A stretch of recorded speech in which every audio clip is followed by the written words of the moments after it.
Hello दोस्त, चाचा चाची भैया भाभी दीदी सबसे नमस्ते बा। देवी गीत गाओ चलत हई, कमेंट में जरूर बताई हैं। और सानी माई पचरा कई के वादा भूला गईलू हो मोरी औसानी मैया। कई के वादा भूला गईलू हो मोरी औसानी मैया।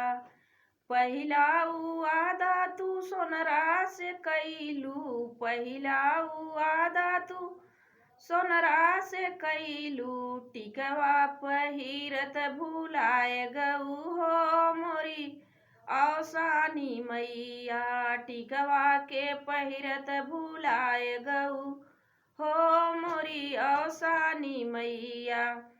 कई के वादा भूलाए गऊ हो मोरी औसानी मैया। दूसरा वादा तू मलिया से कैलू, दूसरा वादा तू मलिया से कैलू। गजड़ा के पहिरत भूलाए गऊ हो मोरी औसानी मैया। गजड़ा के पहिरत भूलाए गऊ हो मोरी औसानी मैया। कई के वादा भूलाए गऊ हो मोरी औसानी मैया। तीसरा वादा तू कहरा से कैलू, तीसरा वादा तू कहरा से कैलू। कलसा के पौते भूलाए गऊ हो मोरी औसानी मैया। कलसा के पौते भूलाए गऊ हो मोरी औसानी मैया। कई के वादा भूलाए गऊ हो मोरी औसानी मैया।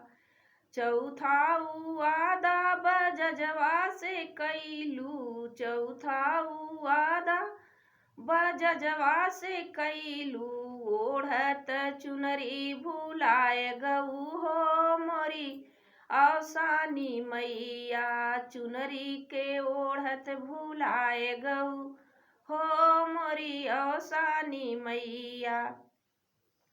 कई के वादा भूलाए गऊ हो मोरी औसानी मैया। लैया चना के कुरवा लगाए, लैया चना के कुरवा लगाए। भोगवा लगावत भूलाए गऊ हो मोरी औसानी मैया। भोगवा लगावत हमें भूलाए गऊ हो मोरी औसानी मैया। कई के वादा भूलाए गऊ हो मोरी औसानी मैया। साते सोहागिन से पचरा गवाए, साते सोहागिन से मंगल गवाए। सुनते के पचरा भूलाए गऊ हो मोरी औसानी मैया। मंगल सुनते भूलाए गऊ हो मोरी औसानी मैया। कई के वादा भूलाए गऊ हो मोरी औसानी मैया। कई के वादा भूलाए गऊ हो मोरी औसानी मैया।